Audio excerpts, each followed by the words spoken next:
नमस्कार, जय श्री कृष्णा, कैसे हैं आप? कभी आपके साथ ऐसा हुआ है कि आप कोई काम करना शुरू करो और बीच में कोई न कोई विघ्न आता जाए? कई बार डिस्ट्रैक्शन विघ्न की तरह होते हैं और कई बार हम फ़ोन को अपने पास रख के अपने लिए डिस्ट्रैक्शंस की संभावना को बहुत बढ़ा देते हैं, मैं भी ऐसा करता हूँ। तो ये वाला जो अंक आप तक आ रहा है, इसकी रिकॉर्डिंग करते-करते फ़ोन आ गया, फिर शुरू करी, फिर फ़ोन आ गया, फिर अब मैंने त्याग कर दिया फ़ोन का यानी थोड़े समय के लिए उसको बहुत दूर रख दिया, जहाँ से घंटी की आवाज़ ना सुनाई दे और त्याग की बात आज के हमारे संदर्भ में भी आएगी इसलिए मैं आपसे ये शेयर करके गीता माता के ध्यान से प्रारंभ करते हैं। पार्थाय प्रतिबोधितां भगवता नारायणेन स्वयं व्यासेन ग्रथितां पुराणमुनिना मध्ये महाभारतम् अद्वैतामृतवर्षिणीं भगवतीम् अष्टादशाध्यायिनीम् अम्ब त्वामनुसन्दधामि गीते भवद्वेषिणी। देखिए ऐसा होता है जब आप बच्चे होते हैं और भी बल्कि अगर आप बड़े भी हैं तो बच्चे जब हैं तो सबकी गोदी में नहीं जाके बैठते हैं और जो उनको अच्छा लगता है, जो उनको लगता है कि उनके साथ में एक इस तरह की फ्रीक्वेंसी बन जाती है कि वो उसकी गोद में बैठ जाएँगे, वो ऐसे थप-थप करेंगे तो सो जाएँगे, ऐसे कुछ लोग होते हैं। तो श्रीमद् भगवद गीता को जब हम अम्बा कहते हैं, तो ये तो वो माँ है जिसकी गोद इतनी विशाल है, इतनी बड़ी है कि अलग-अलग वृत्ति के, अलग-अलग स्वभाव के मनुष्य गीता माता की गोद में बैठकर संबल पाते हैं, शांति का अनुभव करते हैं और उन्हें आगे बढ़ने के लिए दिशा संकेत भी मिल जाते हैं। और विलक्षण बात ये है कि ये सब मिलता आपको अपने भीतर से ही है, गीता माता की कृपा से, क्योंकि वो हमारे भीतर बैठी हुई हैं। और कृष्ण भी हमारे भीतर है और कृष्ण के साथ जुड़े ऐसी प्रेरणा गुरु चरणों में बैठकर जो मिलती है, उसके प्रति कृतज्ञता के भाव के साथ चलते हैं 7वें श्लोक की तरफ 18वें अध्याय की।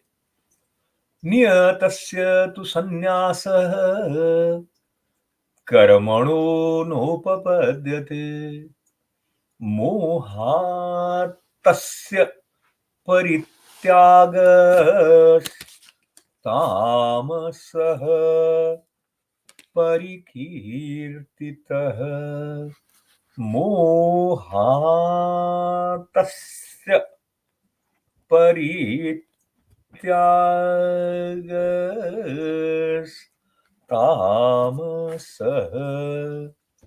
परिकीर्तितः। तो भगवान क्या कह रहे हैं इस श्लोक में? तामस त्याग के बारे में बता रहे हैं, उसके लक्षण क्या है कि पर कह रहे हैं कि परंतु नियत कर्म का स्वरूप से त्याग करना उचित नहीं है, क्योंकि इसलिए मोह के कारण उसका त्याग कर देना तामस त्याग कहा गया है। अब नियत कर्म जो है उसके अंतर्गत जिसको हम अपना कर्तव्य कहते हैं वो भी आ जाता है। तो स्वधर्म के त्याग के निषेध की बात जो 48वां श्लोक है ना 18वें अध्याय का उसमें भी आई है, उसको भी पढ़ते हैं। सहजम कर्म कौन्तेय सदोषमपि न त्यजेत सर्वारंभा हि दोषेण धूमेनाग्निरिवावृताः।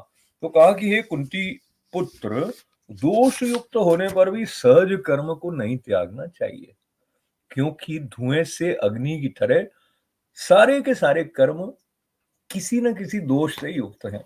तो जैसे कि मिलावट वाली बात आ जाती है तो उस तरह का दोष की मिलावट आ जाती है। इसको समझने के लिए आपके साथ जैसे कहते हैं लाउड चिंतन करते हैं।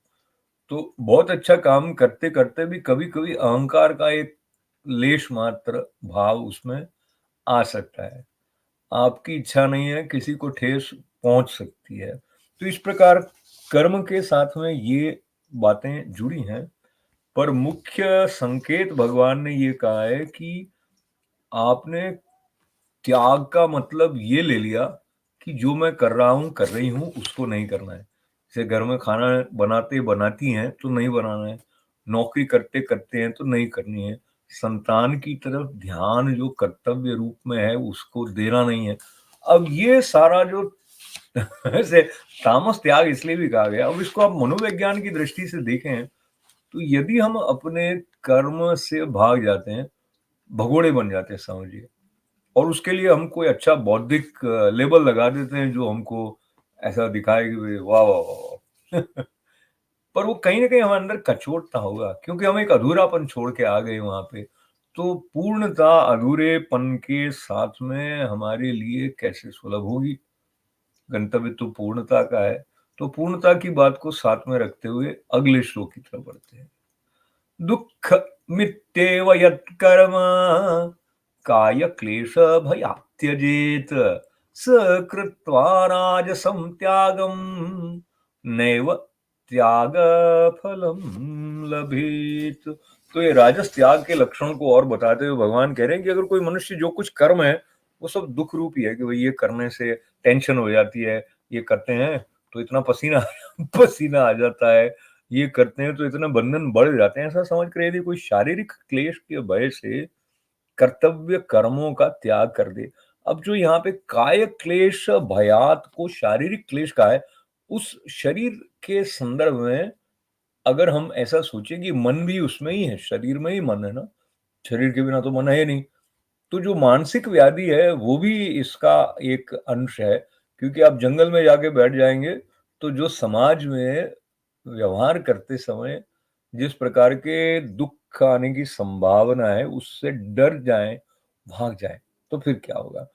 ये भागने की तो नहीं, लेकिन हाँ एक तरह से त्याग करने की जो बात अर्जुन गीता जहां पर प्रारंभ होती है वहां कर रहे थे, कुरुक्षेत्र के मैदान में दोनों सेनाओं के बीच में अपने पार्थसारथी जी के साथ खड़े होकर देख के कहा कि ये तो सब मेरे भाई बंधु हैं, इनको मारने से क्या। तो वो उनके अंदर भय तो नहीं था, लेकिन वो दूसरी तरह का तो भय था ही था। दूसरी तरह का भय यानी कि उनके अंदर ऐसा था कि ऐसा करने से जो वर्ण संकर हो जाएगा, हमारा जो कुल का नाश हो जाएगा, स्त्रियां दूषित हो जाएंगी, ये सारी बातें थी।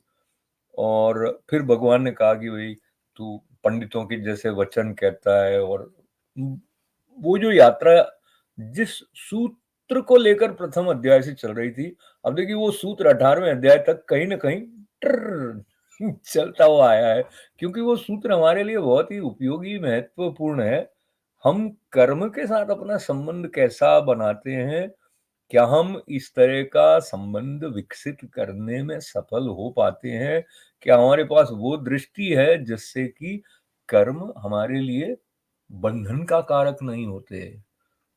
सारा खेल वही ऐसा लगता है कि मुख्य बात मुक्ति की, कर्म बंधन से मुक्त होने की, उसके साथ-साथ सर्वश्रेष्ठ जो अपनी भूमिका के निर्वहन करने के लिए अपना अपने इस देह का, मन का उपयोग करने की है, उसकी एक कौशलता भगवान, उसकी चाबी हमारे लिए अर्जुन जी के माध्यम से जो दे रहे हैं, उसको पकड़ने के लिए भी शुद्धि चाहिए। तो इसलिए स्वामी श्री स्वरानंद जी महाराज श्रीमद् भगवद गीता को अशुद्धि से शुद्धि तक की यात्रा की तरह भी बताते हैं इसके बारे में।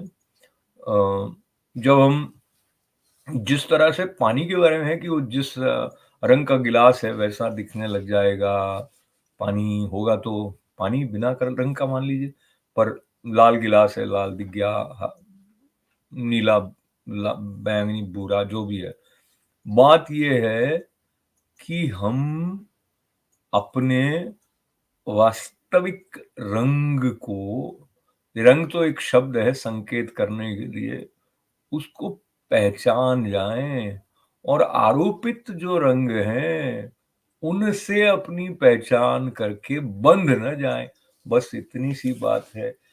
और इतनी सी बात के लिए इसके साथ साथ त्याग नहीं करना है, वो चित्त की शुद्धि के लिए भी आवश्यक है कि जो कार्य करें उसमें अपने आप को उड़ेल पाए, प्रस्तुत हो पाए पूरी तरह। ये जो पूर्णता है ये हमारे जीवन में प्रकट हो, ऐसी प्रार्थना सबके मंगल की, सबके लिए पूर्णता की प्रार्थना भगवत चरणों में करते हुए ओम पूर्णमदः पूर्णमिदं पूर्णात् पूर्णमुदच्यते पूर्णस्य पूर्णमादाय पूर्णमेवावशिष्यते। ओम शांति शांति शांति। बहुत बहुत धन्यवाद। जय श्री कृष्ण।